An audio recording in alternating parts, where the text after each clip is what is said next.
Αυτό το σκάφος κατασκευάστηκε το 1937, την αρχή πάλι, έτσι. Το 1937. Το έφτιαξε ο Νίκολσον για το γιο του τον Ζωζεφ. Νίκολσον και ο Ζωζεφ ήταν Εβραίοι οι οποίοι είχαν ναυπηγεία στη Νόβα Σκότια και ήρθαν στην Αγγλία για να συνεχίσουν τον ίδιο αγώνα της εργασίας. Αγώνας είναι η δουλειά, να το ξέρετε παιδιά, η δουλειά θέλει αγώνα για να τη βγάλει σφαίρα.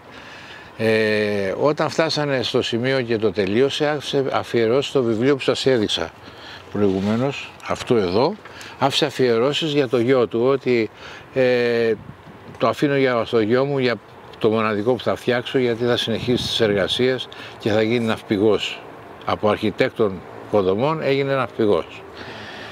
Το 1937 τον Απρίλιο έπεσε στη θάλασσα. Ταξίδεψε περίπου 1 χρόνο, 1,5, και μετά έκανε σύμβαση με την Ιταλία, αλλά η Ιταλία ήταν στον πόλεμο και έφτασε το 1949-50 κάπου εκεί, όπου συνεργάστηκε με τη Κάμπερ. Η Κάμπερ ήταν μια εταιρεία χρηματιστές. Δηλαδή έρχονταν εταιρείες και λέει, θα σου δώσω λεφτά να μπω και εγώ συνέτερο και να κάνουμε τα δουλειά. Αυτό το σκάφος είναι φτιαγμένο από χαραχάτσι. Είναι ένα ξύλο το οποίο είναι πάρα πολύ σπάνιο, δεν υπάρχει, είναι πανάκριβο, και τικ, πιο ακριβό ακόμα. Το τικ φτάνει γύρω και στις 22.000 το κυβικό, στις 22.000 ευρώ το κυβικό.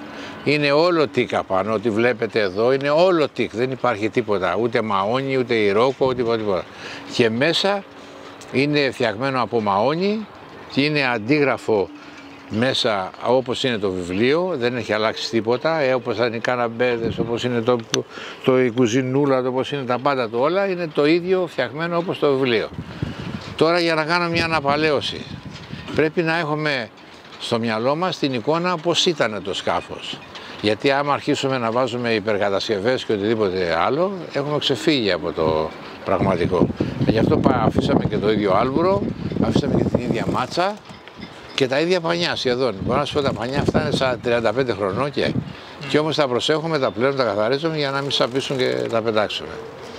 Το τικ θέλει μια δουλειά η οποία είναι λίγο περίεργη. Δηλαδή δεν μπορεί να παίρνεις το πριόνι και να κόβεις, γιατί μέτρησα με το μολύβι. Πρέπει να μετράς 4 φορές για να κόψεις εκείνα τα 22.000 που έχει το κυβικό, έτσι.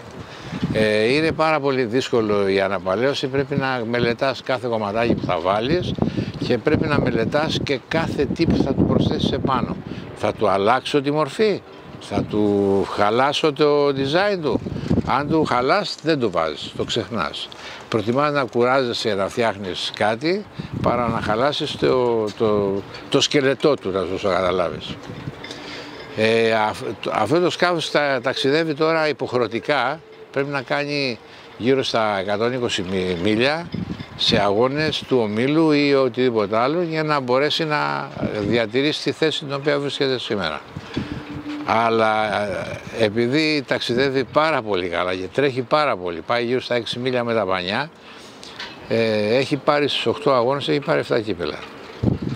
Τώρα γιατί στους 5,5 τόνους αυτό παίρνει και αυτό που είναι απέναντι είναι 2 τόνους και δεν παίρνει, αυτό είναι άλλη ιστορία, είναι ο καπετάνιος ή και το πλήρωμα ακόμα που μπορούμε να αυτόζουμε.